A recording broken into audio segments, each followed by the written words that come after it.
All right, ladies and gentlemen, just like the origins of the Nintendo, we are beginning something that is going to live famously forever.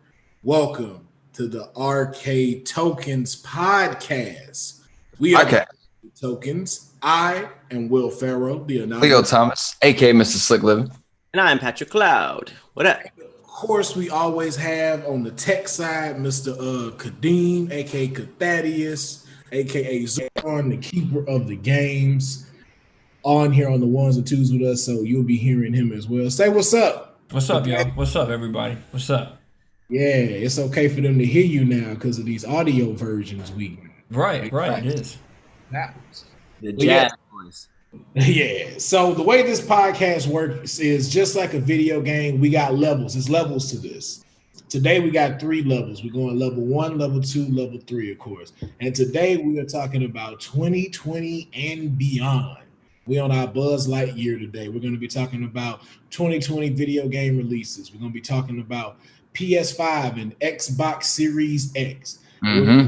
Playing, of course, our famous play, download, delete. If you're a fan of All Death Gaming, if you're a fan of the Arcade Tokens, you are familiar with this game. And we have a few little tweaks we're putting to it. But we're going to get into that later into the podcast. So Ooh, I'm excited. Gaming, Yeah. a fully gaming podcast, just talking about everything within the culture. We've kind of always just sort of done a style of this, but this is the official Arcade Tokens podcast. So if you in the culture, just get used to listening to us on the way to work. Facts. Let's go. So what we got for level 1, Sir Pharaoh? all right, so level 1, you hear the sound to it. Level 1 begins with 2020 video game releases. Now, of course, there's been all kinds of speculation. Of course, this battle between PlayStation and Xbox, the rivalry has returned. It's like football season. We in here talking about which one is going to be superior, which one's going to be better. But these 2020 rollout for these games, before these consoles have even dropped, have been phenomenal. We've had such games like the Final Fantasy VII Remake to come out this year. Beautiful. Flawless game. Yeah. Beautiful. We've had such remakes as Resident Evil 2 and 3, which we're going to talk about a little bit today as well. So it's been a pretty great ongoing couple of months for us starting in 2020, aside from, of course, everything else that's going on outside. Right. Video game-wise, we've never been better. It's like a blockbuster movie summer right now. Great way to describe it. Good timing. Quarantine, you know what I mean? Like outside ain't the best right now, so it's good that we got the entertainment rolling in the way that it is. I feel like the easiest thing to talk about right out the gate is this Last of Us sequel that just dropped. I believe it dropped today or last week, right? Last week, yeah. About today. No, it dropped. Yeah, last week because this comes out Wednesday. Right. So I mean, this had a lot of hype. The first game played like a novel. It literally was to me it was an interactive film. I was just kind of like fortunate enough to be moving the scenes along, but I really was like feeling like I was playing a movie, and I knew while I was playing it that this was the future of games. So I just downloaded it. I'm actually just downloaded it. It's a big game. I'm trying to find some room on my PlayStation, so I'm deleting other games right now. But were you guys a fan of the first one? Any fans of Last of Us? Huge fan of the first one, man. I didn't know what I was getting into with the game when I first downloaded it. And you're immediately just transported into this world where things are like going left ASAP. Yeah. And, of course, the characters of Joel and Ellie are now, video game legends with one game underneath their belt. People consider them like, great protagonists to follow within a story.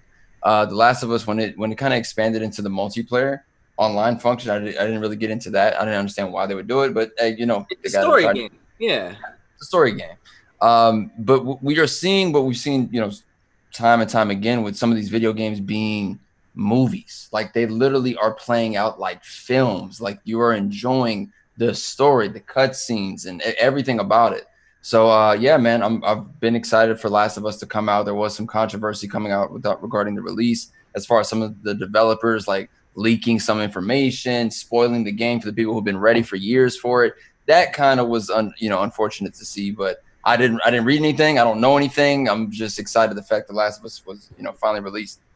I'll be honest with y'all. I have yet to play any of the Last of Us. Oh, really? Not the first one? Nope. I have the first one though. When I bought the PS4, when I was when I was liberated from the Xbox triads and came home. That's right.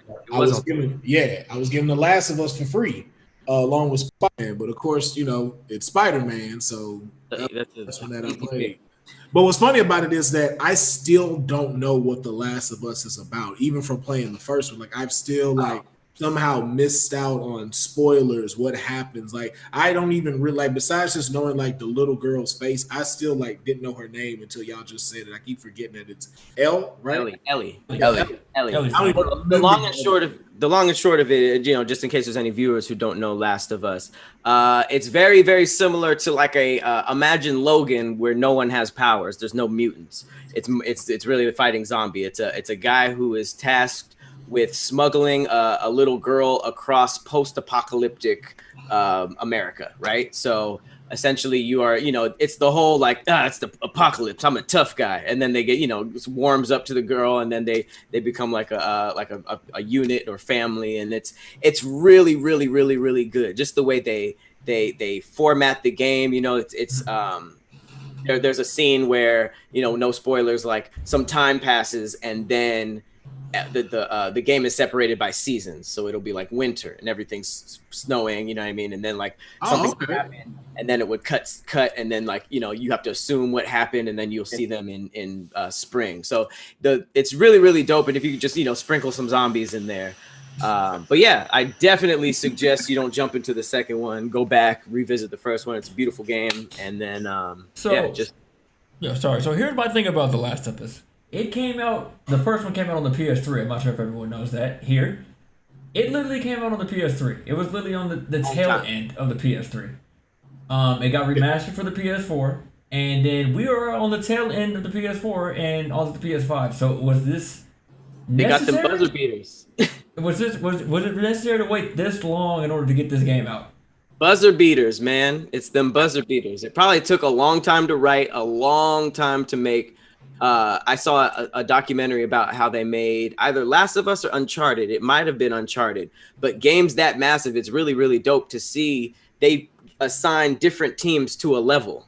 So they'll just be like, you get the pirate ship level, you get this level, you get this level. And then sometimes they connect the story afterwards, because at the end of the day, the game needs to be dope.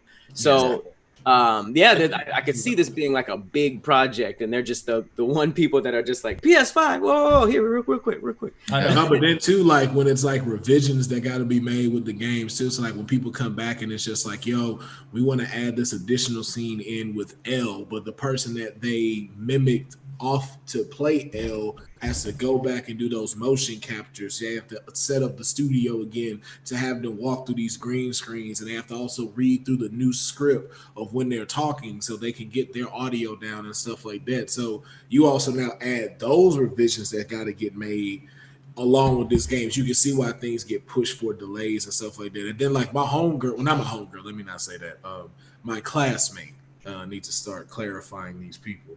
My classmate, she actually worked on Destiny 2.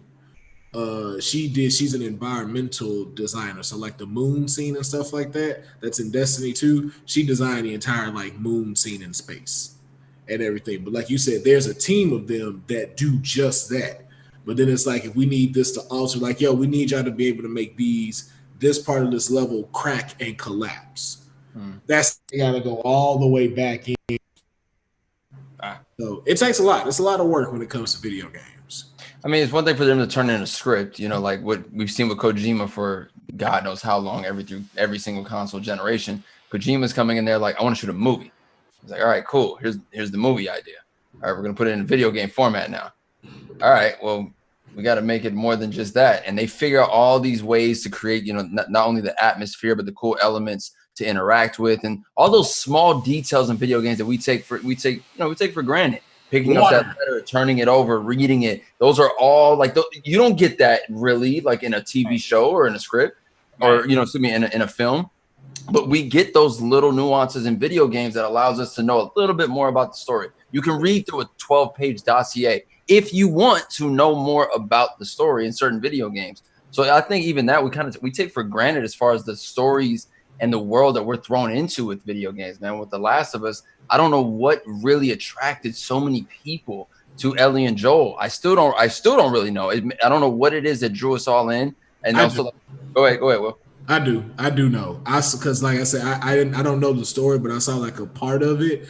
I am that person, like you said. Like I like going to art school and having like my cousin does 3D animation. So like I learned a lot of like the things that they have to go through to make all of this stuff happen. Like when they broke down, never forget, like when my cousin broke down Spider-Man 2 with Tobey Maguire, when they did those, he pointed out every time Toby was not real with the Spider-Man suit.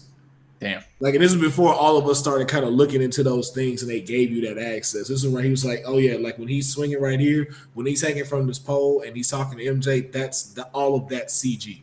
Same thing like the Matrix, but he was showing me like how all of these things have to be rendered to move. So like even from the details of like when they're walking and you can hear the sounds of these leaves crunching, but not only that, you can, if you pay attention, you see it as the foot steps onto the leaf and it crumbles. There's someone that is assigned to make those things happen as they move. So when they move, it has to look realistic. And the people, then that's just the movement though.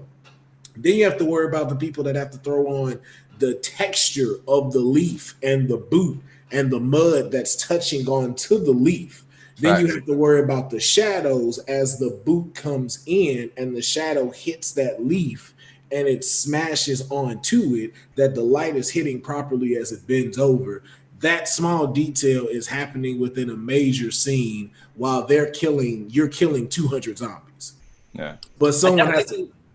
Yeah, go ahead. My bad. I was just gonna say, I definitely think that the art style is a big aspect of why people were drawn in, but I don't know. There is that unknown element that's just hidden in storytelling. You know, it's like how the Stranger Things people were. That kid who played 11 was almost like iconic after one season, and it's just like you don't really know sometimes, but sometimes it's just like those characters just hit with people, you know. And I think the storyline was definitely good enough to resonate. So it's just cool to see like art speak for itself without having a huge fan base or a long time, you know, like a lot of sequels building up. It was just that one, and it blew up. So shout out to Naughty Dog too, because they've been killing it since Crash Bandicoot. It's funny. Word is. We go ahead. Yeah, I was about to say, it's funny that you bring up Naughty Dog. I just looked up. Yeah, word is that Crash Bandicoot 4 has been leaked. In fact, hold on, let me go ahead and show you the cover art. PS4 or 5? Both. PS5 and next Xbox. Yep. Here you go. This is what we got. Oh, never mind. Keep going.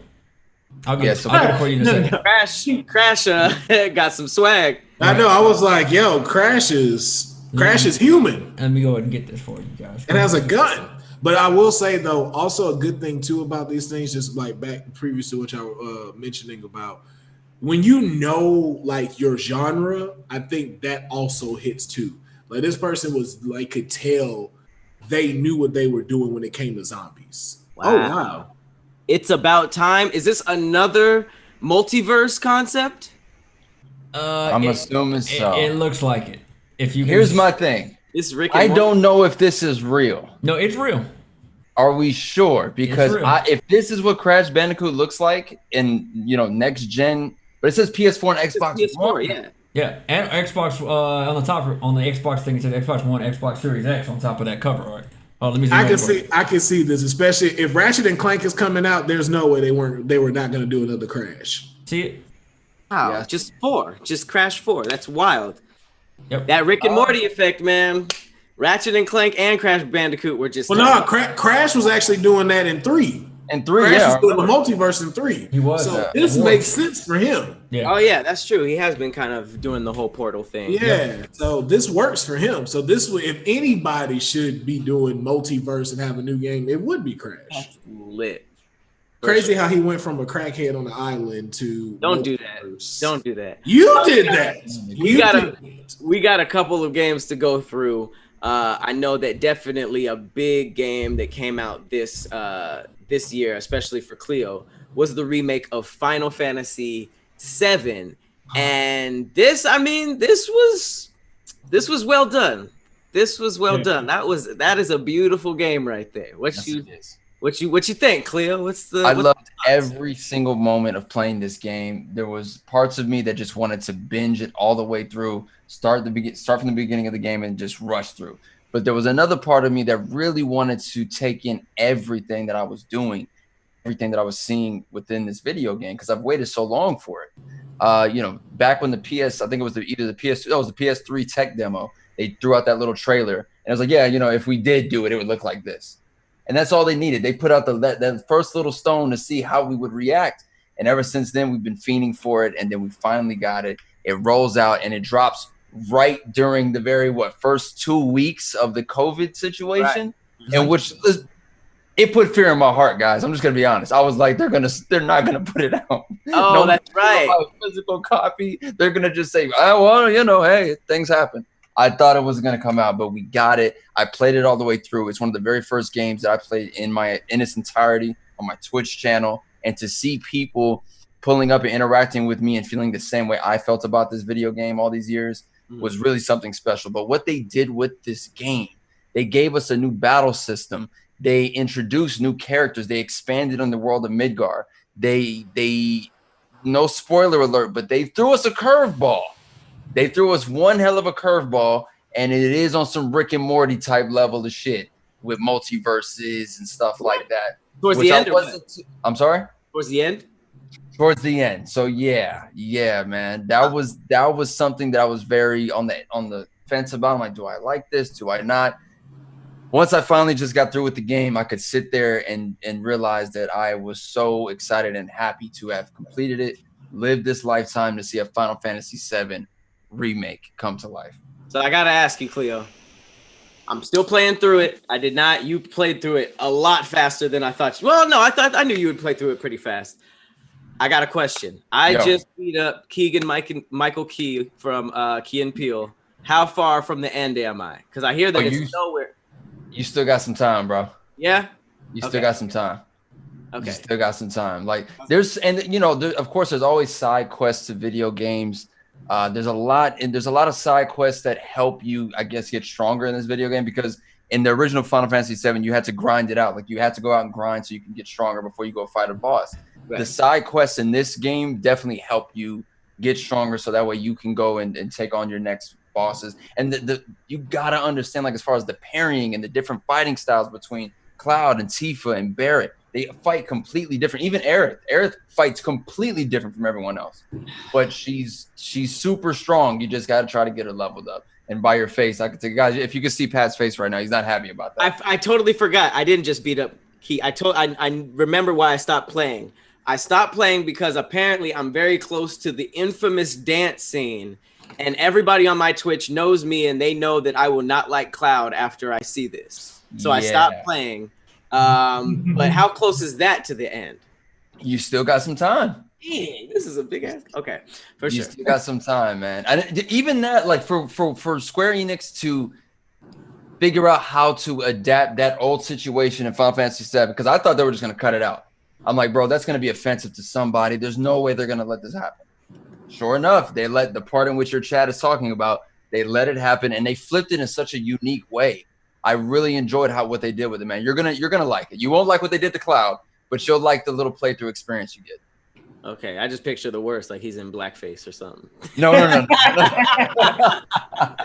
just prepared for the worst. Cloud isn't even talking. He just throwing out the N-word. It's like, Cloud, no, not this part of Midgar. All right. Well, I know Will definitely wants to talk about this next game, but another big game that came out this year, the remakes of Resident Evil, specifically 3. The second one might have been last year, right? Yeah. Or was it earlier this year? It was last year because we played it on All Deaths You Trash Fam. That's right. Okay, so they just dropped the Resident Evil 2, And recently, this year, was Resident Evil 3. And it did not make as big of a splash as I thought it would. Thoughts, Will? Here's my thought, and I'm gonna be honest. I've been having a lot of video game revelations. You know what I'm saying? And some of them are a little bit video game blasphemous, as we've seen with the Mario incident that occurred last week. I learned playing this, of course, with the three of you playing Resident Evil, that I don't really like Resident Evil. Like I like seeing people play it. Like it's kind of like Silent Hill. I love seeing y'all play it. I love seeing y'all interactions. I love how it makes us interact with one another while this game is being played. But me going purchase this game, sitting and playing this game, it is just not the bee's knees, y'all. Like this is like I just can't do it. Well, I have to ask what anybody who plays horror games would ask automatically. Is it because it's scary? Because I know that if I was sitting there, because I just started playing horror games, it's the worst thing ever. All right, it's anxiety soup. But I know that if I was sitting next to somebody who had the controller in their hands, even though we're both experiencing it, for some reason, you going forward, you looking around, it makes it a little bit scarier. So although you might be scared of the visuals when you're not playing, when you're in it, you feel like you're in it. So is that maybe some of it? Is it like how nerve-wracking it is, scary? I actually don't mind that, because I was really big into horror movies, and so like to me nowadays a lot of stuff isn't scary. So when you do kind of run across stuff that is scary, it's like, oh yes, show me more. Like when The Haunting on Hill House came out, The Conjuring, Insidious. Those are like the most recent I can think of that was like, oh yeah, I was definitely scared. Same thing with Resident Evil. I love the feel of the jump. I don't like some of the realism that is put into video games. Like I understand now, for me, there's some things I don't need that's realistic. Like I don't need the fact of I have to go from the police station where there's a whole armory. I don't like that I have to leave the police station, go across the street, fight more zombies with no bullets to go grab a clip from a ice cream parlor. So I now have a pistol to defend myself, but I only have 7 bullets. And lo and behold, I'm playing a female and I get punched in the eye by Nemesis out of nowhere. I'm just to be fair, the logic holds up, because if it was an apocalypse, that would get raided. If I was a cop that had access to the armory, I wouldn't leave no guns or bullets behind. So if you think about it, you might have to find it where somebody died in a donut shop across the street. It's realistic. But I feel what you're saying. I love Resident Evil, but I see why someone wouldn't like it, because for a game that has that much anxiety and that much horrible stuff going on, you need smoother movement. Like the fact that you got 7 zombies slowly coming towards you and your character is like, yeah, tank mechanics. Just like it didn't really get better. Like Super Mario plays different than Odyssey. Like Mario got smooth as hell, but for some reason, like even in the remakes, like we were just not getting smooth zombie play. But so, I like it. So Resident Evil 2, like I said, I played it. I ran through all of it. It was a horrible experience. I ran. I beat it, but my God, was it terrible. And I like 2. I beat 2 too. 2 was cool. The thing about it is that actually shocked me in that game. And there's one thing that I feel like that this is crazy.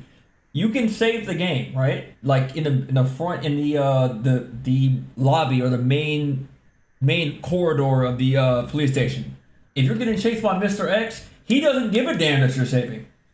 He will literally run up on you while you're saving the game and literally like knock your ass out right then and there. Like, and that's crazy to me. Yeah. Wait, so what happens? Would it register the save and now like you're in this weird load position where he's about to hit you? Pretty much. Like he doesn't give, like I think there's a certain point where it won't let you save anymore if he's too close. But you can hear him walking, you can hear the footsteps, like he has a heavy ass feet. Anxiety. It's anxiety. It's so much anxiety in that one part. Just like, bro, like there's no letting up to this guy. He will follow you every place, everywhere in that police station. I'm just like, yeah, they're putting a price on fear right now, and I don't like it. I didn't appreciate it. I watched Kadeem play Resident Evil 2, and yeah, for sure, struggle run. I remember downloading it, trying to play it, and I couldn't get past a certain part. And again, similar to the first version on the PS1, I was like, I'm done. But Resident Evil 3, I played all the way through. Oh, really? And I played that one all the way through. And what surprised me, which I really didn't understand why they did it, was how fast the game was. Like, you could beat that game in like one solid sitting of you understanding the mechanics off top. You can run through that game. I don't know what the actual playthrough time is. It could be like less than maybe 5 hours, maybe. And that kind of threw me for a loop. I'm like, yo, why would they release it like that? But people were so hyped about the Resident Evil 2 remake, so I understand why they would release 3. Nemesis was such a big part of the Resident Evil universe. You know, there are rumors of a Resident Evil 4 remake, which I know is one of Kadeem's favorite all-time games. Ooh, so good. We got Resident Evil 8 on the way. Yeah, Village or Resident Evil 8 or however it was. Is that the co-op one? No, 8. No, 8 just got released on the PlayStation event show. So it's Resident Evil 8. Resident Evil 8, which is it's brand new, Pat. It's not a remake at all. It's literally a brand new. It is the exact sequel to Resident Evil 7, though. You have Ethan, that character, returning. You have Chris Redfield returning, but there's something going on again, something way different. You got werewolves in this game. I'm just we saw that on the PS5 reveal. Yeah, exactly. Yeah, that was PlayStation event. It feels like what we were speaking about earlier about having teams that, you know, a company has teams working on 2 different things. Like, all right, y'all work on the Resident Evil classics, y'all go work on the future of Resident Evil. Well, how are we going to correlate the story? We'll figure that shit out later. Like, keep going. Why don't y'all figure out how to make the mechanics better and not? So it's just, for me, it's just I love the aesthetic of the feel. Like, I love like the zombies, the essence. Like, y'all really got it down pat. Like playing 2, playing 3, I was just like, yo, we are in Raccoon City and we are in the shits. But it's just like, I don't like how you said raccoon. He was very stern on that coon part. Raccoon. Not raccoon. That raccoon. Raccoon. The raccoon boom. Thieves raccoons. Isn't it Raccoon City? It's Raccoon City. It's Raccoon City? It's Raccoon City. On the rat, not the coon. You put raccoon, and I don't know. It was sharp at the edges. I mean, well, let's face it. Ain't no blacks in this, so. And if they are, they get killed off immediately. I was about to say that Resident Evil 5 was in some hot water for having all black zombies. Oh yeah, and they weren't zombies. They were cannibals. No, they were. Well, that was Resident Evil 4, and I think they were all zombies. Which one is it? 4 where they were cannibal? Like, they weren't even really zombies; they were cannibals. Yeah, it was. I mean, both 4 and 5. They kind of cross meshed it into, like, some of them start turning into zombies. Some of them were. It was a very, very, like, it wasn't our typical zombie. Yeah, it was more of a virus infection than it was. But when the virus can hatch and grow a tentacle, it's like, all right, you're a zombie. Yeah, exactly. Exactly. That's pretty zombie-like. Yeah. But I mean, they did get smoother because they lost the fixed camera, which was big. It used to just be fixed camera, run through. At least you get to follow them. So who knows? Maybe 6 will give Will, back into the series. But I'll play it. Not 6. What are they on? 8? 8. Yeah. Yeah. So hopefully, but outside of just like the Resident Evils that came, we have the other things that we can look forward to as well that's coming. Like, of course. We have what I believe like Cyberpunk. I always forget the date. Always Cyberpunk 20 ? It's 2077. Is the which what it looks like is when it's going to actually drop. Stop it! Stop it! At this point, it's just a game that's coming out. Like, I'm not excited for it. I don't really know anything about it. It's just a game that's coming out featuring Keanu Reeves. So this is the Dr. Dre of video games. It's like it's coming. I forgot about the Detox album. That was a thing, wasn't it? It dropped too, and people were like, how many of us for years were holding on to the hope of a Dr. Dre Detox album? He even said it on a song. Detox is on the way. He said that. He popped in the game song. Remember Higher? He popped in. Look out for Detox. And then he left. And then we were like, all right, cool. That's for y'all here on the West. Like, we weren't known for that. Now, of course, I have to address for all my Southern people. The equivalent to y'all's Detox was our Who Is Mike Jones album. When was he gonna drop this album? That took a long time to get out. Yeah. So what y'all know he's famous for is 281-330-8004. Hit Mike Back Jones. then, yeah. Was about to blow. When he was the freestyle, when we were getting the mixtapes, my album, Who is Mike Jones Coming Soon? My album, Who is Mike Jones? I heard that. Yes, that wasn't that far away from Back Then They Didn't Want Me. No.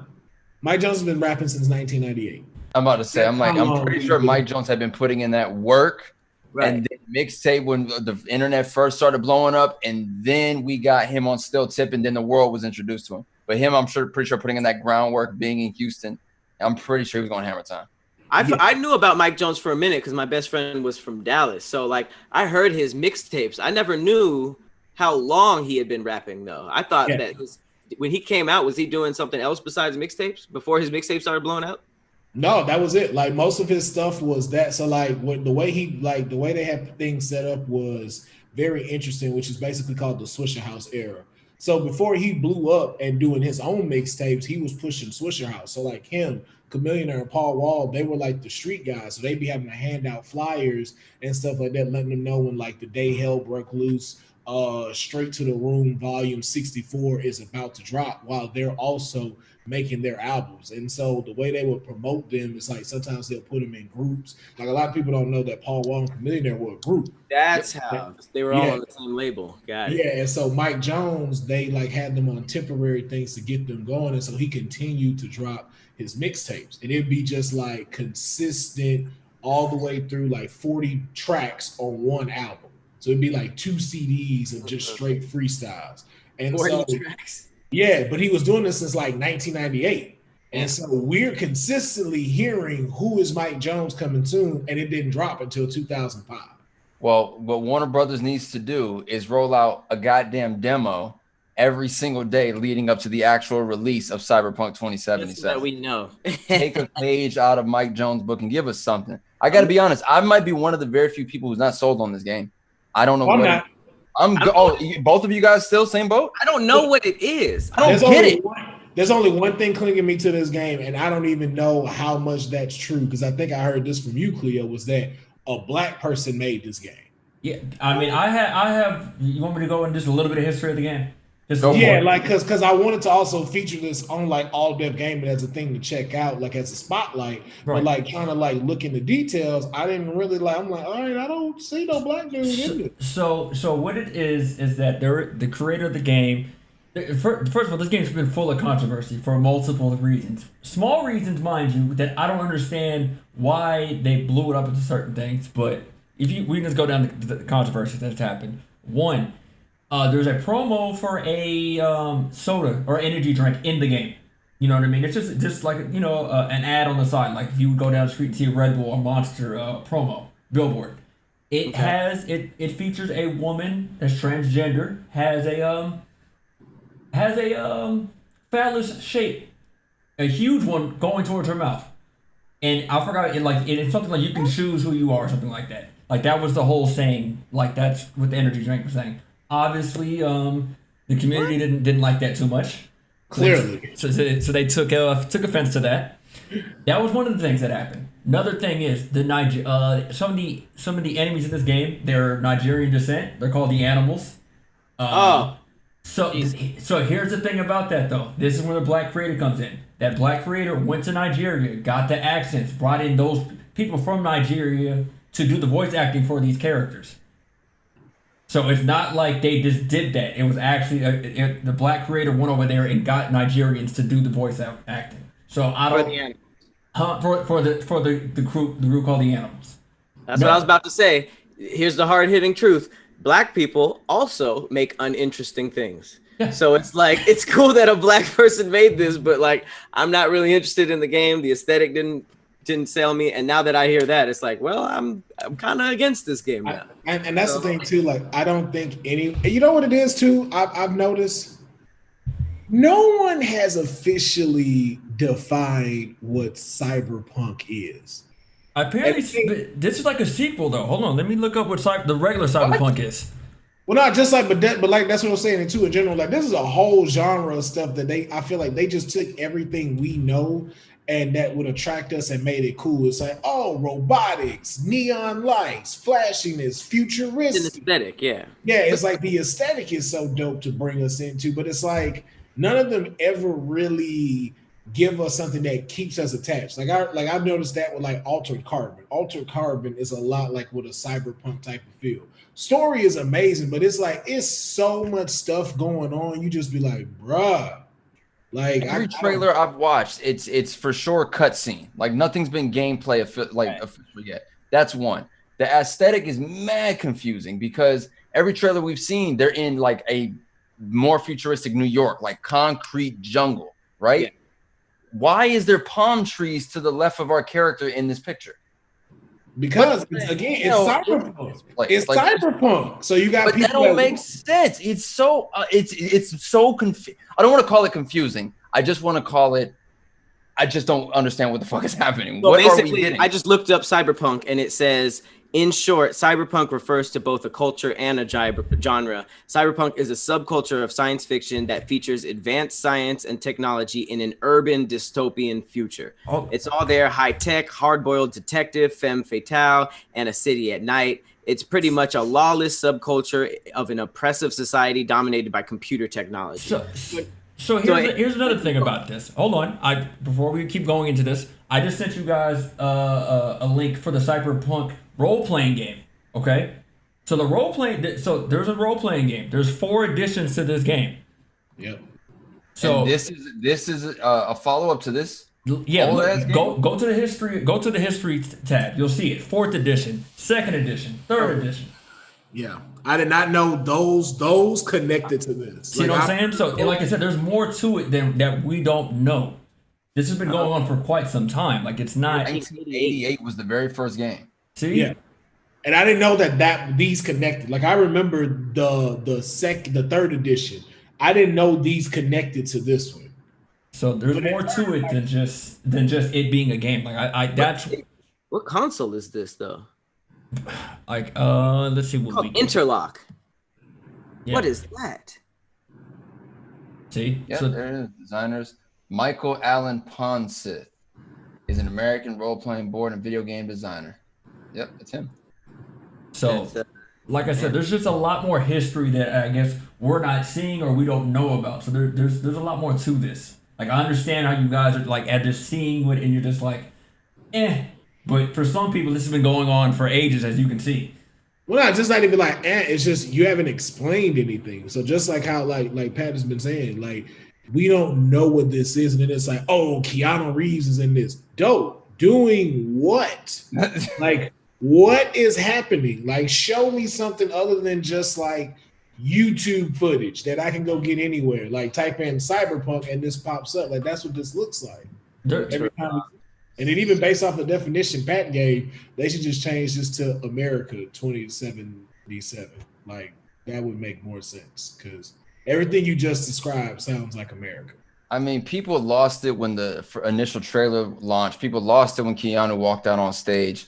But I don't recall seeing anything that really has, pulled me in because they spent a lot of money on that E3 booth, guys. I don't know if you saw it or if you bro, it was huge. All that money and no information. No information. So they just figured out how to build hype. There was guys walking around with yellow coaches jackets that had the Cyberpunk logo in black on the back. You saw that in certain places walking around E3, but I don't know. What is a gameplay style? What is this? A futuristic Grand Theft Auto? That's what I'm getting. So there's also another thing to this. That'd be cool. Witcher 3. Is it that Crackdown? No, it's all Crackdown games. There's 3 Crackdown games that came out. They're okay, but you also got to remember that Witcher, the people that made Witcher, have made this as well. You also have to remember that. I never played it. Exactly. Yeah, Witcher holds such a pedigree into the video game community. You know what I mean? Like people talk about The Witcher like it's one of the greatest games of all time. But again, we know what it's about though. Like you can be like, oh, okay, I don't understand the hype behind Witcher, but you can at least go, hey, I know what Witcher is about. Like Cyberpunk, I have no idea what this is about. But I will say too, though, based off of the role-playing game, what if this is the first one that you, like how you said Grand Theft Auto, where you are the story. Like that's how y'all saying, like if you just be you, maybe like the whole thing is you are creating yourself a character, and even this guy, he's helping you through this. So that may be another reason why they're not introducing this, because you may make the story. Yep. I'm just kind of I'm spitballing with it. I'm not saying that's what it is, but maybe that might be a route.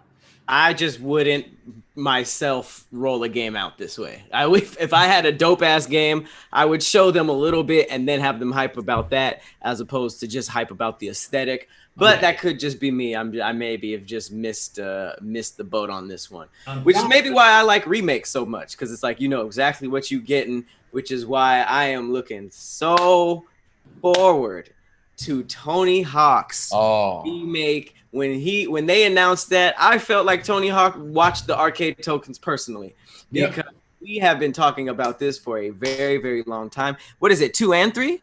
1 and 2. Just 1 and 2. 1 and 2? 1 and 2. But to sprinkle that in of them talking about the arcade tokens, Pat, I definitely think they heard us about Skate. Because when we talked about this, I was like, Skate could come back too. That'd be dope to have. It was a great game.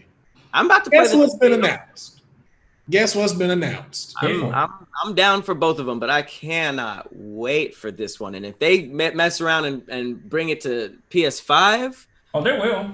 They will. It's been talks about it. Like that's what's happening. And anything that's getting released like right now at the end of this time, it's for sure going to get ported, or it's going to be already compatible for it. Like there's no way they can just leave it on the old generation consoles. There's no way.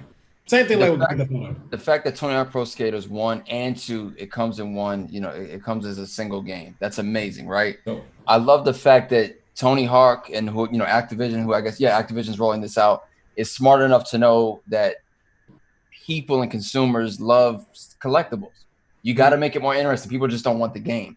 That Tony Hawk deck is the one I always remember seeing Tony Hawk have. The birdhouse one. Tony ass bird. I always loved that design. His birdhouse decks were always legit. So for it to be that design that comes out, it's one of his old school decks. I love that. It's the skeleton bird, right? It's that skeleton bird. Yeah, man. The thing that's still kind of throwing me for a loop though with this rollout is the fact that it has been announced there are a lot of songs that we remember that will not be making the cut due to licensing rights. But it's always issues with music. It's always an issue. Ladies and gentlemen, do yourself a favor to any future artists out there who's listening to the Arcade Tokens podcast. Own your music. Own it so you can make the decision on what you want to do with your music. There are rock bands from the past who would have loved to be reintroduced to the world again through Tony Hawk Pro Skater getting a chance to be re-released on a new generation console. And these guys, unfortunately, will miss that boat due to a label owning their song and saying, nah, we're not putting it in there. Well, hold on, not necessarily though. There is a way to combat that now, because especially like with us, they have DLCs and updates. Those musics can be added into there at a later date, like we've seen with Gran Turismo. It ain't happening. Adding music to the radio, but like you just said though, is it likely to happen? No. So I'm agreeing with you when you say get your license, because I had no idea how much licensing gets moved throughout different companies.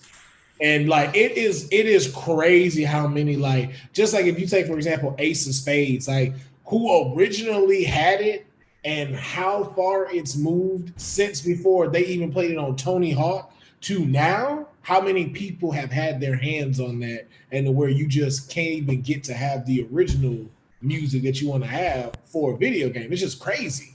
Quick example. If DMX owned his licensing and rights and actual, masters to a song like X Gon' Give It To You, he could have paid his IRS debts off twice, but I'm pretty sure he would just be 9 times more in debt if he actually did own his licensing and his actual master. But how many times do we hear that song? Every trailer, it was like the safest hype black song that a white company could put on their trailer. Facts. X gonna give it to you. They gonna give it to you. I don't even know what that means. Right. They're like XXX Testacion, right?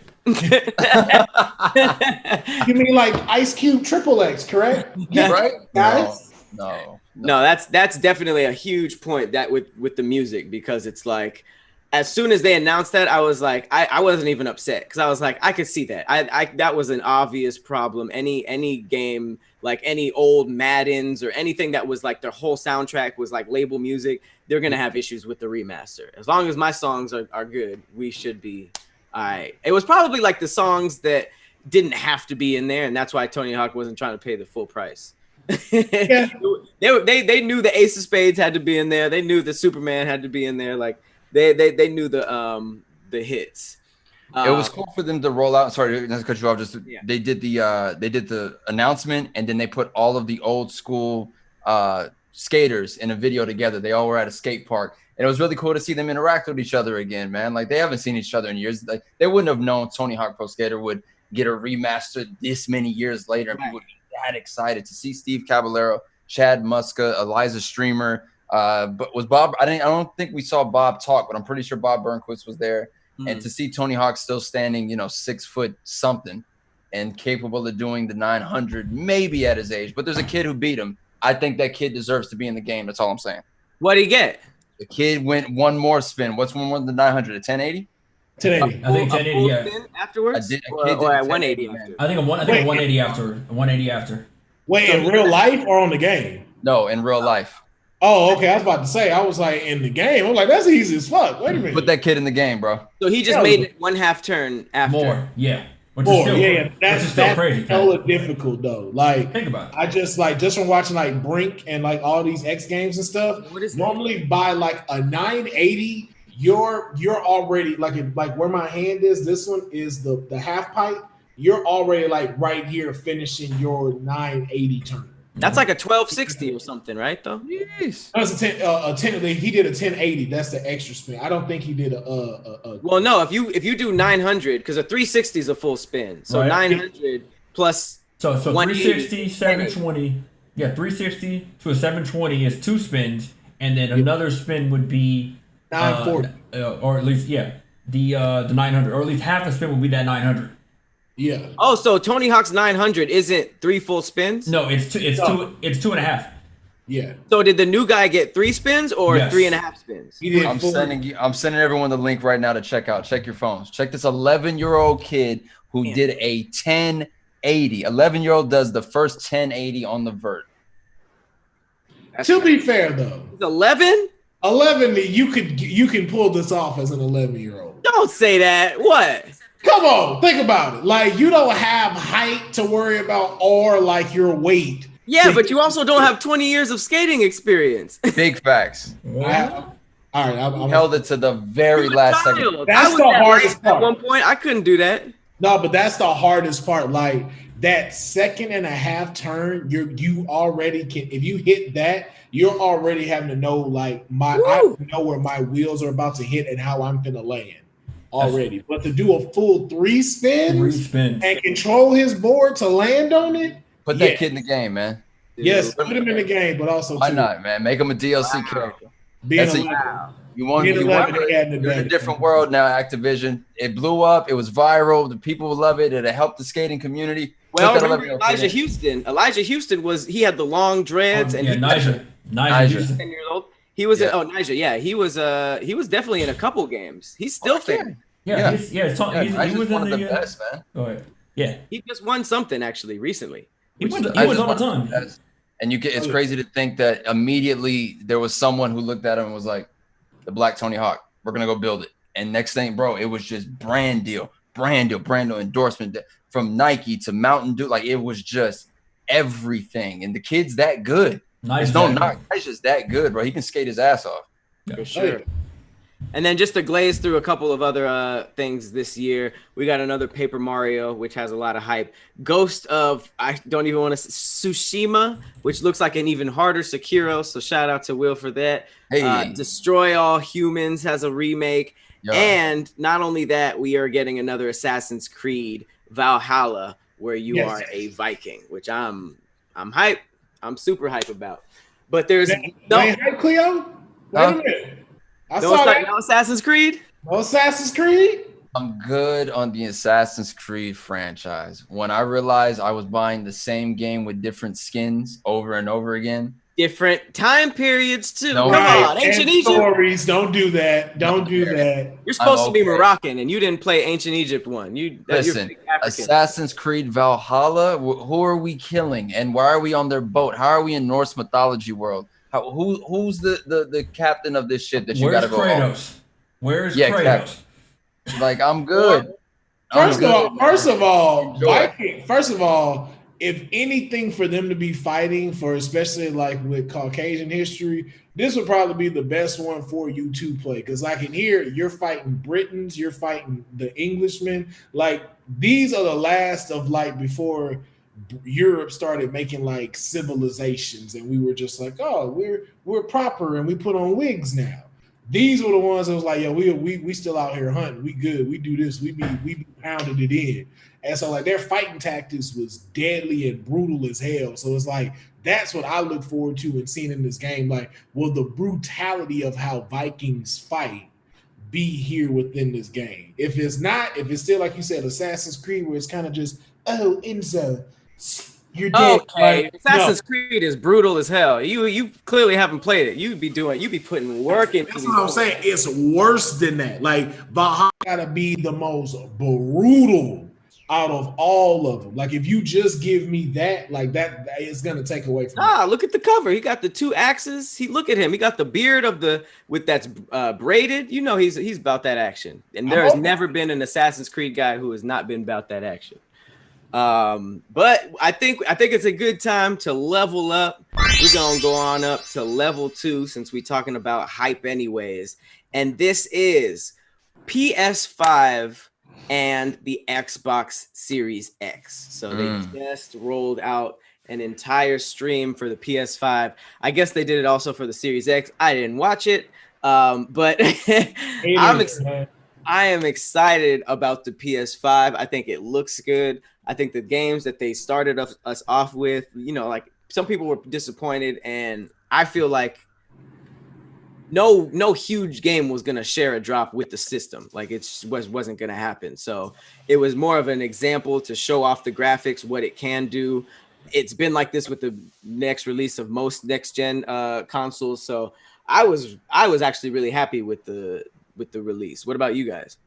I am loving the battle of the modem routers right now, getting ready to drop. Man, these are I'm excited. Like I saw when like Pat said, no real like big announcement for the Xbox Series, which is understandable though. But you know, I love our rivalries when these things come out. I love when we get to do our Xbox PlayStation beefs, and I just love one of the big things now is one of y'all biggest arguments you can no longer use. Xbox is so big, it's so bulky. What's your favorite one? The shoebox?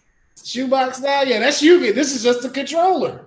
This is just a controller. Hold it up with shoebox, saying that that's the Xbox controller. Well, now y'all are the BBWs of the next generation. Okay. How? Y'all are big. Y'all's are bigger than Xbox. What world? Xbox Series X is a lot smaller now. It is smaller than the PS5. That microwave? 30 seconds. No longer a microwave. We are a Spectrum modem router now. Will, it's small. It's PlayStation was the first to figure out how to, as time goes on, shrink their consoles. So I can only imagine what the slim PS5 is going to look like. I can only imagine what the slimmer than the slim PS5 is going to look like. They're going to give us 3 iterations. I'm pretty sure that's what's going to happen. Not only that, Will. Not only that. There is no skin that you can put on that Xbox console to make it a cool looking console. There are rumors. There's speculation that the PS5 will be fully customizable to the point you'll be able to change the entire shell of the console. Well, actually, that's not 100% true. I did get a custom Xbox Series X. I got it in the gray. It also has it's a little bit louder than the last Xbox, but it's still fully customizable. You know what I'm saying? I got a little wall mount. And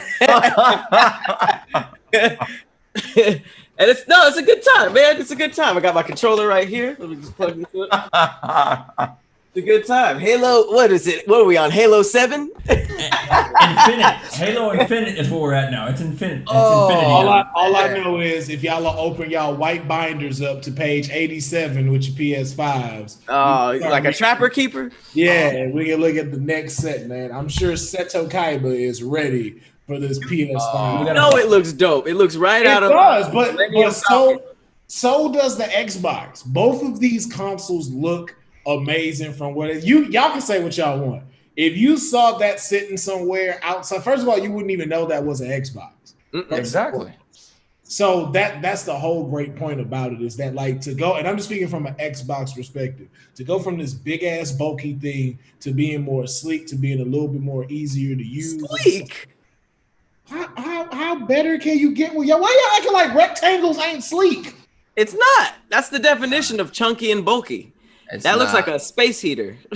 I'm very curious, Will, like when we first really see it hands-on, like seeing like the controllers, the exact same as our current gen. So? Like I can bitch complain about the design all I want. Like I'm going to end up getting it just so I can have the comparison. I'm gonna have both, but geez, off top, bro, I've got to lead more toward the PS5. It is something about this Xbox that's just, I don't know. It's like you know why? Because y'all look for pretty instead of consistency. See, this is why y'all gonna end up with women that can't cook. That y'all are gonna be takeout hoes for the rest of y'all lives because you focus on vision. Y'all sit here talking about, oh, it's too pretty, it's too bulky. But which one run better though? There are pretty women who can throw down in the kitchen. Okay. Right. The PS5 is a bad one that maybe can't make 3 cheese mac and cheese, but she can still cook a whole bunch of good stuff. Xbox Series X is a frumpy woman that can cook amazingly. And listen, and who's gonna be there for you? That's okay. Cold nights. It's always that 8. Some people are just Capri Sun shaped. It just happens in life. All right. Some people, really? Oh, mine is Capri Sun shaped. You ain't. You talking about this pouch? I can add a straw to at the top of this motherfucker. That's like a Go-Gurt. That's like a michelada. That's like a wine glass. You know what I'm saying? The Xbox is a can of manwich. Wow. You ain't even gonna make it lit a juice? Manwich? From the pictures we've seen, like those little holes at the very top of the Xbox, like that's their grill. Maybe that's the venting. What the vent part? That's the vent. Everything moves up. Yeah, but just like how Apple did.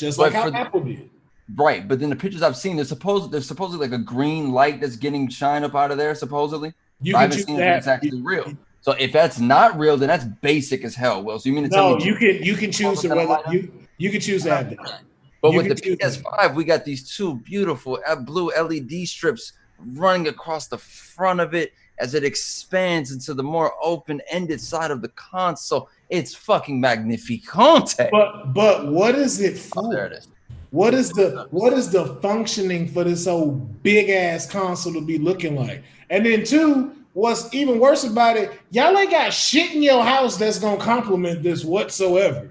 You're gonna be like, oh, it's like having a spaceship in your front yard. It could sit it could sit right next to all my bare bricks and be fine. You could set that as the centerpiece for a goddamn dinner table, and people are gonna be like, yes, this is exquisite here, yes. And somebody go ask you why you got Wally's girlfriend on your coffee table. Okay. Is she about to activate? Like, is she about to take my order? Well, at least we're gonna notice it. I feel like the Xbox, you couldn't tell that apart from anything. People will throw it with their shoes. That's the beauty of it. It's a personal relationship. I don't need you to know what's going on between me and Xbox. Me and Xbox know what's up. Like when that green light pop up, when they hit that, that's what it's gonna be doing. It's just gonna hit that purr, and I'm like, oh yeah, I'm gonna call y'all later. You're embarrassed of it. You're ashamed of your Xbox. So listen, you know what? But I'm still buying it though, and it's still here. I'm buying it too. I'm just trying to figure out like when is your PS5 gonna transform and come save us from the fucking Decepticons? That's all I want to know.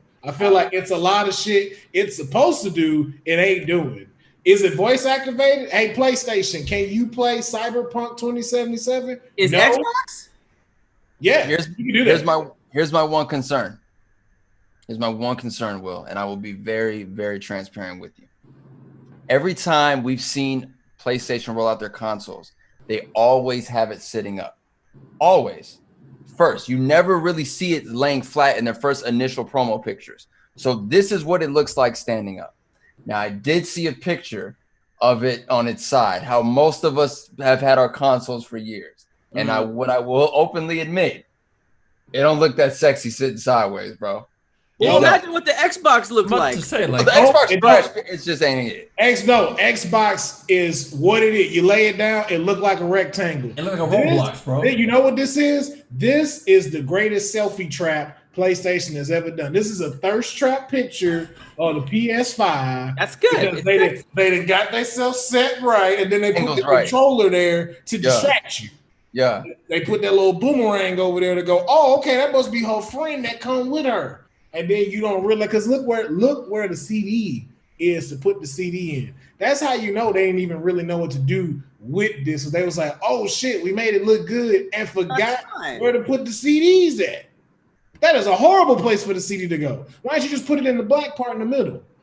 Meanwhile, Xbox is frumpy on Instagram and in person. So ain't no thirst trap over here. But I'm that's just the aesthetic. That's just the visual of it. What do we think about the internal specs of it? Because I did read. Before we jump off the physical side of this thing, there is a rumor going around that Xbox is going to drop a smaller version that looks something similar to this to undercut the price of the PS5. That whole fire! Thoughts? You can't tell me that whole ain't fire. That's hard. It's a digital only console, no CD drive. We see that already. That's one. Two. That's hard. That, good sir, is what I'm talking about. I told y'all. Y'all gonna stop playing with Xbox. It's supposed to be called the Xbox Series S. It's supposed to be called the Xbox Series S is the name of this one. We'll say this though. This is at the same time. Usually they wait a little bit, but that means that even somebody at Microsoft was like, we need to do something about this right off the rip. Nope. They was like, you know what? Someone's finna come with that BS. And you already know, like you just said, they were like, watch, PS5 can come out with something smaller like they always do. Because for some reason, it's okay for y'all to do it, but it ain't okay for us to do it for some reason. Said it wasn't okay for y'all to do it. What you just said. Oh, we knew it was ugly, so we needed a new one. You don't say that about PS5 though. Oh, it's built bad. Let's make a smaller version of it. That was only PS. In our defense of PlayStation, when Microsoft has rolled out slimmer consoles, even those wasn't really all that. The Xbox 360 slimmer wasn't all that. Xbox One slimmer, it wasn't all that. The current Xbox Series that's like really slim. It looks like a PlayStation. Okay, it's really slim. Let's keep it all the way funky. Before PS3 Slim, them PlayStations was not looking all that. Them look just. Hey, I'm with you. They're fucking PlayStation 3. When PlayStation 3 Slim came out, that's when they started. That's when the whole like PlayStation looked so much better. That's when the PlayStation 1 Slim was hard. The Xbox. PS2 looked better than the Xbox 360. We took an L with the PS3 because that was big as hell. And then we took the Slim. We only took one L on design. No. We're not finna bypass it. That didn't happen because you made the PS1 Slim because people didn't like because that one was too bulky. When PS2 came out, the mechanics of it wasn't good. That's why they came out not like the PlayStation 1. Yeah, they came out with PS1, the little circular square with the little that was dope. People loved that. Right, I'm saying like y'all first runs, y'all get it better when the second one comes out. Yeah, that's like when the PS2 Slim came out, fire, hella fire. That the small one or that's the regular one. That's the regular one. This is a real photo. This isn't a rendering or anything, Kadeem? Yeah, I don't think this is a rendering. This is an Xbox controller. You know, like, and Xbox controllers outside of its width is the same length as a PlayStation controller. So now, it's the same length as you can see. I want you to take, this is how tall the Xbox is. It's a lot smaller than I initially thought, Pat. I'm trying to tell you. Ugly. It is ugly. I'm going to put stickers all over that thing, Will. I'm going to put stickers all over that thing. I'm putting a Slick Living sticker. I'm putting anime stickers. I'm putting anything to make it just a little bit more vibrant. No personality. They didn't put no personality. Like, it's literally at this point Mac and PC. Like PlayStation is Mac, PC is Xbox. It's just like, and that's why I say y'all are real. You know what I've noticed? Y'all act real like Texas when it comes to video games. Like, you know what I've noticed the difference is, and just run with me on this. What I've noticed in California when it comes to cars, y'all, like outside of lowriders, y'all be more concerned about performance. The car can look good, but you're more concerned about what's under the hood, how fast you can go. In Texas, we're more concerned about the look, the candy paint, the slabs, the 84s. Why do you like this? Because here's the thing. I'm more inclined to y'all on the California side when it comes to Xbox because they worried about performance, not look. You see, as you can see with PlayStation, y'all concerned about look outside of performance because performance-wise, Xbox is kicking y'all ass as they've done in basically everything. If you go back now to Microsoft and Sony, when the last time you bought a Sony computer or ever bought a Sony computer? Long time ago. But I mean, this is like if Dell made a video game console. Stop that. Don't you do that. Don't you do that, sir. Dell?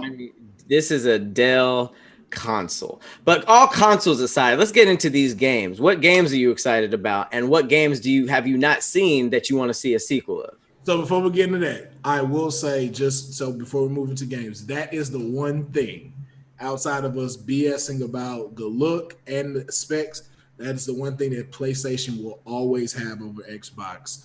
Xbox is completely game spec wise and tech better than PlayStation, but makes the shittiest decisions in games. And that's why PlayStation will always win. All right. As far as game rollouts, man, PlayStation gave us one hell of a PS5 event, not only giving us the console, giving us a sneak peek at the Spider-Man Miles Morales game, which we'll get into that another time. That's a whole argument and discussion we can talk about. We've got that. We had the what was the sequel that got dropped? Was Ratchet and Clank? Ratchet and Clank. You're not gonna mention your favorite one, Oddworld, coming out? You're not gonna mention your favorite? Yeah, man. What about I literally am gonna stop talking right now just so I can hear you two speak about your incredible inner child being so happy to see Oddworld back. Go ahead, guys. Hey, I mean, I like Oddworld. It's not like something that I was obsessed with ever. Kind of difficult if you think about it. I like the future games like Munch's Odyssey. But I'm about to play this. I'm definitely about to see what Abe's been up to, because that was a random choice for PlayStation to bring that back. But I'm with it. Ratchet and Clank, they're all gonna get plays from me. Let's just be honest. I'm gonna be honest too. Definitely not buying this game. This is one of those I'm going to watch Pat play, and when he passes me the sticks, I shall play. But I will say, when we replayed it, I did not realize how interesting Oddworld storyline was. Oh yeah, it doesn't come off as something with a good storyline, right? But to see everything behind it, and then like to see like a remake come out with, I'm like, wow! Like if y'all you have the elements there to make it dope, and to kind of maybe change someone like Cleo's mind about this. Oh, you're talking about the remake that already came out? Yeah, well, the remake that's coming out. Yeah, the remake that's coming. I think PS5 is a brand new game. I think it's a brand new game. But they just did drop bring a remake for us to play. Yeah. No, I'm just talking about for the PS5. I think seeing those would be dope. Like you said, we're not gonna get into the Miles Morales game. Coming in. Horizon though, I missed the first one. I downloaded it. I wanna play through it before the PS5 comes out because it looks dope. It just never really caught me. It's a tough game, Pat. I'll let you know. It's a tough game. It's a lot of sneaking. It's a lot of hunting. I wish I knew that. Yeah, bro. It's a lot of hunting, bro. Like that's what turned me off to that game. You have to hunt a lot and have to hide a lot. So is it like Monster Hunter? Yes, Monster Hunter is a great example. But even more so, what you're trying to get accomplished, it's a lot more story driven. Monster Hunter, I feel like it's a lot of free world. Yeah, a lot of free open world. Zero Dawn, it's a lot more story driven. So got it. So it's a good game though. It is good, beautiful, and everything like that. But like I said, you're gonna have to hunt. You're gonna have to hide a lot.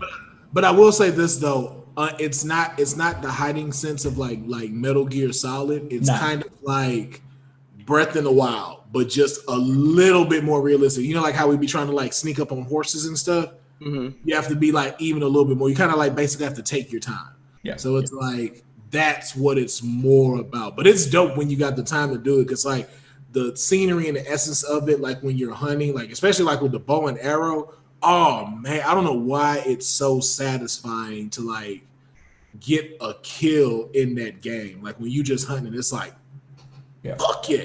It feel like you hunting in real life. Like for real. Just I gotta go and play it. I haven't had a chance to put my hands on it because seeing the trailer get revealed for the PS5 event and seeing her aim a bow and arrow at something that looked like Megatron, I'm like, okay, what are you gonna what are you going to do with that? But apparently something I'm missing. So I'm gonna go back and play the first one. I am. But other games that got announced during this PS5 event that I was really excited about, Deathloop. Deathloop is up there for me. I really liked the trailer. Yep. That one was pretty What was cool. that? That was the one where you're an assassin and it's everyone's job to take you out. Oh, the black dude. Yes. yes. I'm in for that one. The other one that I was really excited about was Ghostwire Tokyo. You're like it looks like you're a in Japan and you're like an exorcist of ghosts. Yeah. What that one? It's all first person and you're doing like spells to like bring them out and fight them as bosses. Right. Okay. Yeah. I really like that one. And then okay, of course we gotta, like every other console that rolls out, the Gran Turismo is coming back out, Gran Turismo 7. And then Hitman 3. Yes. Didn't expect that. No. Hitman 3, I'm here for. Did you like the other Hitman? I did. That's a cool ass game. I really like switching, like how you can kill the targets however you want, but they give you like cool story driven like ways to do it. Like, you know, be a damn be the guy, the cable guy, and then you're like fixing the cable. I love that game. It's really like it's a really smart game for it to be so violent. Big facts. Those are the ones for me. The Pragmata release. Is that the one with the astronaut? Yeah. Okay, that was good. That gave me Kojima vibes. Yeah. Like what's going on here? Post-apocalyptic Times Square. He ends up on the moon. I just don't know where we're going with that. That's all we got. Cool. We'll leave it as that. Other than that, man, this was a great rollout for PlayStation with the Xbox. What do we really know? Games coming. Will? Halo Infinite. Halo Infinite. Halo Infinite. Will there be a Gears of War? Forza is also coming back. FIFA, you know, like of course the EA stuff, Assassin's Creed as well. Like like as far as like original consoles, just said like I said you know what it is. Yeah, like we already know. Again, like I said, that's what gives PlayStation of course win over everything, just because no exclusives. Like they brought Demon Soul back. Like it's like okay. And then like they're even doing like now Grand Theft Auto 5 enhanced. Like I can't believe they did that to us. They did that on the PlayStation 5. They had that Rockstar symbol come up and we were like, oh, and it was like Grand Theft Auto 5. Like enhanced. Still got it right out of the way, bro. They literally GTA, boom, just so you know, don't freak out. Here you go. Now I'll show you everything. But I will say what I am really excited for. The homie Sackboy is back. Oh god! Little Big Planet is coming back. But it's like it's different though. It's not Little Big Planet. They actually gave the character his own adventure. Yeah, it's like Sackboy Adventures. So that's why I like it, because Sackboy is a good character. I just didn't like Little Big Planet. Yeah, but now you get to be like online doing it too. So you can create like your own Sackboy and y'all go do adventures and stuff. So I'm curious to see what that is gonna be like. Returnal is another one. It's like an arcade shooter thing. Like the arcade shooter specialist, Housemarque. They made that one. It's kind of like Edge of Tomorrow a little bit type of stuff. So I'm curious to see as far as like what they're gonna bring with that. It's a lot. Jet, you remember that game too, the Far Shore? That looks like that's gonna be a dope game. So it looks like there's a lot PlayStation is about to roll out with that just. I don't know what Xbox is gonna do.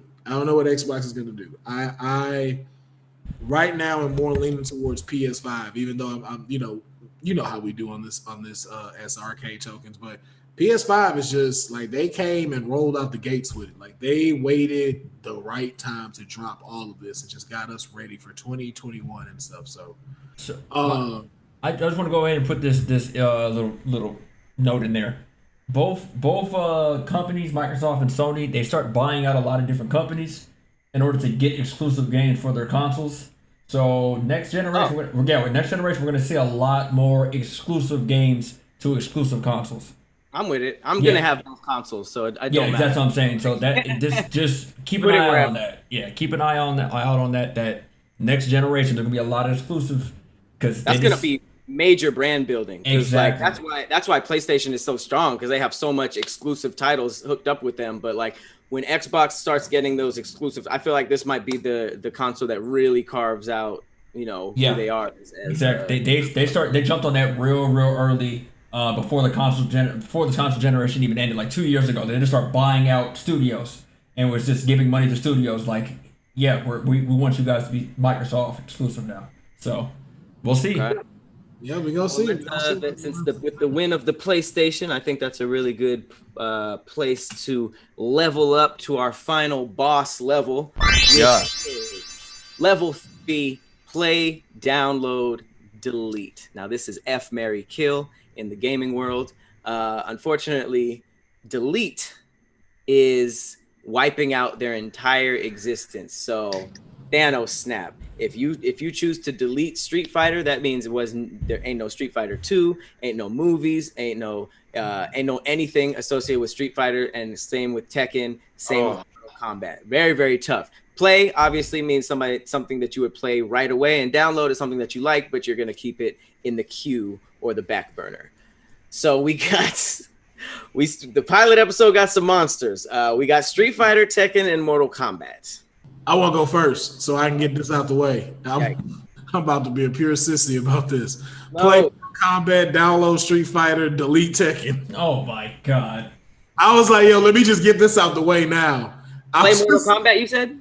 Play Mortal Kombat all day. Just because Mortal Kombat, story-wise, like not even just fighting, you have a story too. Like Street Fighter never had like a dope like campaign mode for me to play. So it's like even based off of just that, I can continue to play Mortal Kombat even from the first one even to the one that's updated now. Street Fighter, I would definitely keep in the chamber just because of what it's done.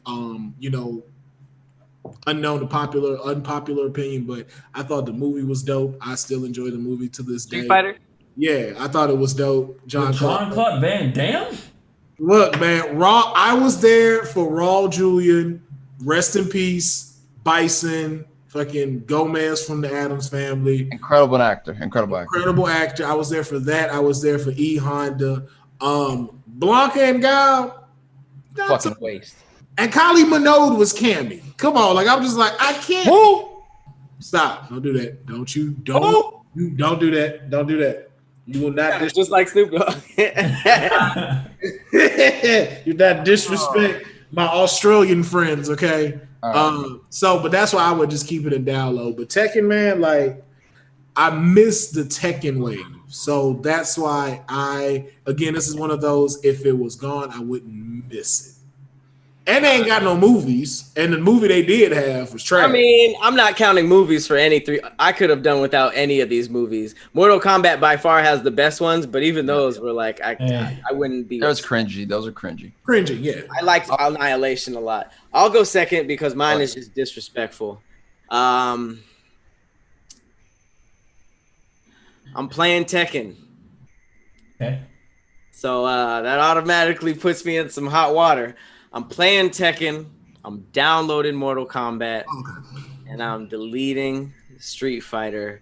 That is the rawest, roughest thing I could probably say in gaming. But to be honest, when Street Fighter and Mortal Kombat were both like head to head while I was a kid, I went Mortal Kombat. I went ridiculous, bloody, where Street Fighter was very much like traditional. It was very like there was no blood. There was theatrics, but we didn't get the super, Hadokens yet. It was very, very traditional. So I was already sort of team Mortal Kombat. It wasn't until like Alpha that I started getting into Street Fighter. But to me, the best thing Street Fighter's ever done is the Marvel vs. Capcom thing. I think those were their best games and their best appearances. I love the Street Fighter characters, but for me, Tekken, like I had the toys growing up. I liked every single game. I like the fighting mechanics more than Street Fighter. So Tekken is actually my favorite out of the three. And then Mortal Kombat is just undeletable. So that means no Marvel versus Capcom. No, there's just Marvel versus Capcom without Street Fighter characters. No, then that means like they ain't really no game. That's like, Marvel versus Mega Man. Street Fighter made. There was like it'd be like a. All that's gone. You can't do Mega it. Man, it'd be Jill Valentine. It'd be Dante. Who's the ninja? Strider. It'd be exactly. We'd still get it. It just wouldn't. It'd be tough. Damn it! I hate that we've done this. No Marvel versus Capcom. There would be Marvel. There wouldn't be X-Men versus Street Fighter technically. Yes. Marvel versus Capcom would still exist. Capcom's roster would be kind of whack though. Right. So then there'd be no Marvel versus Capcom because it'd be whack. It'd be Marvel versus C and K. Oh yeah, no. Marvel versus SNK would have happened. It would have been SNK for sure. King of Fighters would have taken that spot. Exactly. So there'd be none of that with Street Fighter going on. That is a less of an L for me than no Tekken 2, no Tekken 3, no Tekken Tag, no Tekken 5, 7. I don't remember 6 like that, but yeah, had to do it. I hear. All right, Cleo, you ready to Cleo? Boy, Cleo look hurt right now. Cleo's just. That's why he had to go last because I wanted him to think. I love fighters, man. I love fighting games. Having Kadeem and me go at it every single iteration, whatever it was. When it dropped, it was just boom, clash immediately, and we figured each other's characters out, and then we had to try to move on to another one. So, with these games, I don't know which one you even like the best out of these three. Right. I guess we'll to play Mortal Kombat. I knew it. Really? I knew it. Yeah. Just because how good he is in 11. That's the only reason why he's being biased right now because of 11. No, I'm not. No, bro, I got a whole Mortal Kombat cabinet. Stop that. Mortal Kombat is my favorite fighters out of this entire list because the storylines that we got that developed over time. We didn't follow the storyline as a kid. We didn't care. We just wanted to do fatalities and animalities and babalities and friendships. We didn't really give a shit. But as time went on, I've definitely fallen more in love with the Mortal Kombat series. We had a movie. We freaking have another movie coming out that they just wrapped in Australia, so we got that coming. I'm gonna have to download. Wait! Before you tell us your hand, which Mortal Kombat made you the bigger fan? Was it like towards the like Armageddon style, or were you like from 3 on? 3 on. Like Mortal Kombat trilogy, I want to say is the one that I really felt for it. Like all the way in because I remember it being on the N64. And then I remember there being a PlayStation version. And that's what made me really fall for Mortal Kombat. Just to know, the same for you, Pat? Trilogy, yep. Damn. Okay. I was the first one. I was in first one. Those were good, but they had fatalities, right? Yeah, they had fatalities. That was when, like, if you played that one, the challenge that you had facing was defeating Goro. Thanks. Goro was harder than Shang Tsung. Like Goro was impossible to defeat because he had like the thing where he'll come up and then jump down and stomp on you. That was an unstoppable move. Like you couldn't stop that. So unless you jumped out the way in time, there was no way to block that at all. They would literally just come down and hit you. And so that was our biggest thing. All right, Cleo. So what's the play? What's the download? Download, man. I'm gonna have to go.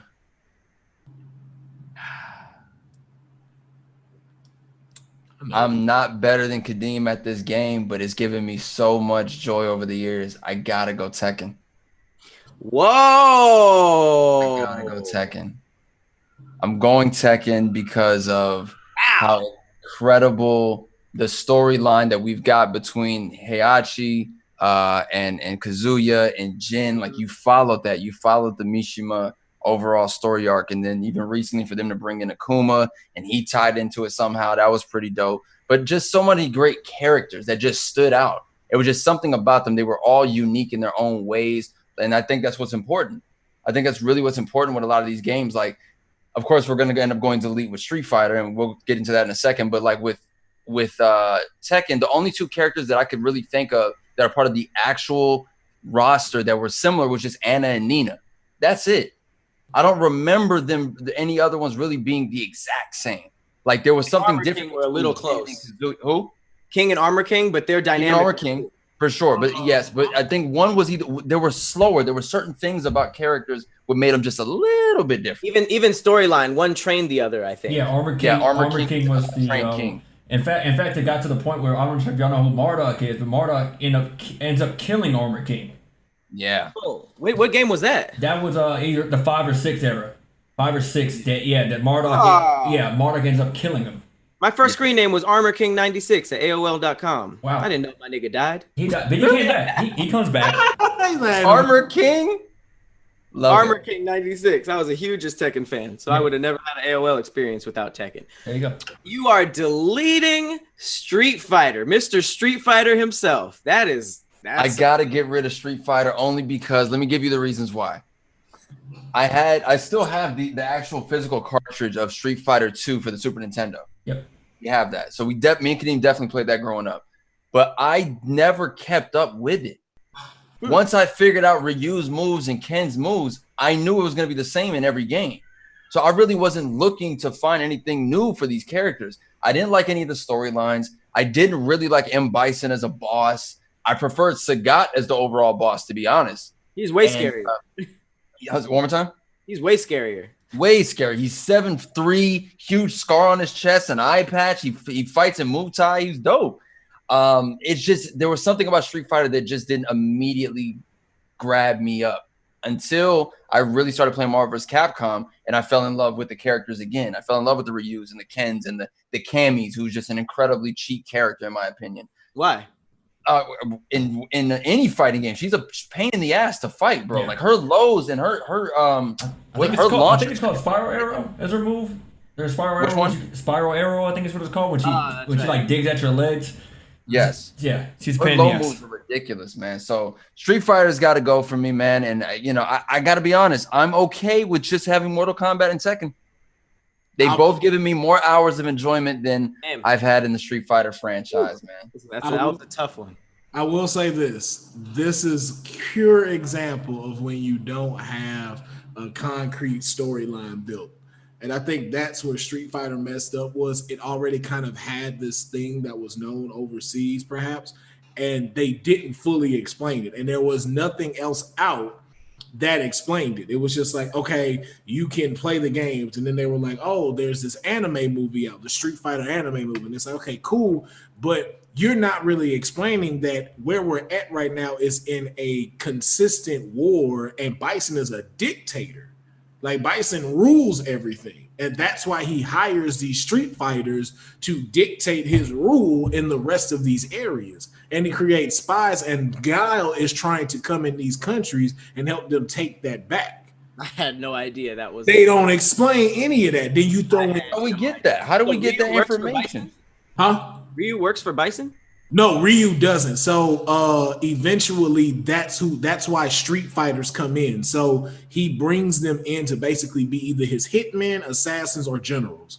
And so he found out about Ryu, and then also the way he got Ryu to come in was they went after Ken first, and they took Ken and made Ken fight for them. And so that's why him and Ryu cross paths, but then that's why Ryu crosses paths with Guile. So it's multiple stories going on for these main characters, and that's their common enemy is Bison. In my mind, it's always been Street Fighter is the ultimate with Mortal Kombat. If we had never done this game, I would have never realized that I like Tekken better as a series and a game than Street Fighter. Like I never really pitted them up against each other because I just assumed Street Fighter was that thing. But I'm on the same boat. Tekken was more consistent throughout the years, and it's just their characters are flawless. And my thing too is that Street Fighter, there's of course the Street Fighter 1, Street Fighter 2, obviously. Of course, no one really talked about the first Street Fighter because it's not a very good game at all. Street Fighter 2 is when it picked up, obviously, and became one of the greatest fighting games of all time. But after that, there was Alpha, there was Alpha 3, there was Third Strike. There was so many different games in there, and Third Strike's an amazing game. It is like the best Street Fighter. But no one really knows about it because of Alpha and And there was a 3D Street Fighters that came out that I remember touching on when I was growing up on the PS2. Trash. You see what I'm saying? You can't even do the kicks. That's what I'm saying. Like there was just so many different Street Fighters. Like if you go like Pat, if you go look up the list of Street Fighter games that came out that you don't know, you have no idea these games came out, and you're just there are probably nine versions of Street Fighter that have came out before 4 dropped. Like I have like legit. I'm telling you, legit. I have the anniversary collection of Street Fighter, and most of it is just different renditions of 2 or 3. 3, exactly. And that's what I think. I can do a Hadouken. I don't know how many times I can do a Tiger Fist or a tip tap with the kicks. I don't know how many. I'm good. Tekken. I think the same character plays similar but different in a lot of the renditions of the game. Like you have your classic moves, but like Law in Tekken 2 plays completely different than Law in Tekken 7. Like they switched it up, whereas Ryu has had the same buttons over and over. Kick, double tap kick, axe kick, spin kick, Hadouken. It's like, and that's what actually kind of made me miss out on Tekken, because that and Mortal Kombat was such the 2 biggest played things that's what everybody played in the hood. And then like for Tekken was like, if you wanted a new style of gaming that was better, and it had like the 3D effect to it, so that type of style of fighting, most cats weren't accustomed to that, so they didn't want to move. Like they liked the 2D type of fighting style, so people didn't want to move into that. So like Tekken didn't really make its way around, like at least for me, like where I was. So that's why I missed out on the wave, and I didn't really get into it until 6 and 7. And I was like, and then 5, Street Fighter 5 dropped, and I was like, that's when I had really like finally put the cap on. I regret missing Tekken and letting this take the place of Tekken, because I would have been dumped Street Fighter and would have went on Tekken and missed so much. And just playing even 7's campaign, I was like, oh, hey, Hachi and these, oh my God, they're going at it. These dudes are ridiculous. Yep. Well, much like boss levels, that was difficult to get through. That was very difficult. Street Fighter went out of me and Cleo, and you deleted Tekken, Will? Deleted Tekken. Okay, so without Tekken, we have a very dry world. But I don't think deleting Tekken touches the other 2. But if you delete Street Fighter, unfortunately, Kuma leaves the Tekken roster. But gotta do what you gotta do. There was a Street Fighter Cross Tekken game that happened that we're not going to talk about right now. That did happen. It's terrible, Pat. Don't look it up. That was one of those things that we thought we wanted, we got, and we're realizing immediately we got to stop talking about shit. The art styles wouldn't work together. They grabbed all the Tekken characters and put in Street Fighter art style, and it was awful. Horrible. Like what you thought was supposed to happen, they did the complete opposite. Because when we first heard about it, I was like, "Oh shit, Ryu in Tekken style? Yep. Oh, this gonna be hard." And they were like, "No, we're doing Tekken and Street Fighter style." Nope. Oh God. Yep. It wasn't a good look for them, man. It really wasn't. But I remember when they announced it, people lost their minds. Everyone was really excited about it. And when they finally got their hands on it, nobody enjoyed this. Yeah, I don't even really like this Street Fighter art style. I like that over shaded, that cell shading thing. I hate that. Yeah. It's the faces too. It's the same. Man. It's the same thing as that Marvel versus Capcom Infinite. Like their faces were just weird. And I forgot one game spoke Japanese. The other game spoke English. I forgot which one did that. It was very weird to me. I was like, why would y'all choose one to speak nothing but Japanese, the other one to speak nothing but English? It was very weird. What the fuck? People didn't like this? Huh? What'd you say, Cleo? I said, what be going on in these meetings, man? Like money. What can make money? Tekken makes money. Street Fighter makes money. Let's put them together. Let's money. Let's money. Damn. I could see why this was not really liked. All right. Well, I'm sure we're gonna get some hate in the comments, but Street Fighter had to go out of most of them. So this was our first official episode of our Arcade Tokens podcast. Yeah, man. Hopefully you guys feeling it. This will be every week. We're just gonna be talking about the latest in gaming, different levels. different boss levels, different play down, load, deletes, and we're going to be switching up the format, giving you guys different things. We might even throw some fandom fiction in there, some debates, maybe some gameplay. We're going to try to switch it up, keep it as original for you guys as possible. But this has been the first episode. Once again, I have been Patrick Cloud. Leo Thomas, aka Mr. Slick Living. I am the anomaly Will Ferro. Want to give a shout out to Kadeem, aka Yo. Idiots, aka Zordon, aka the Keeper of Games, and we will catch y'all next time.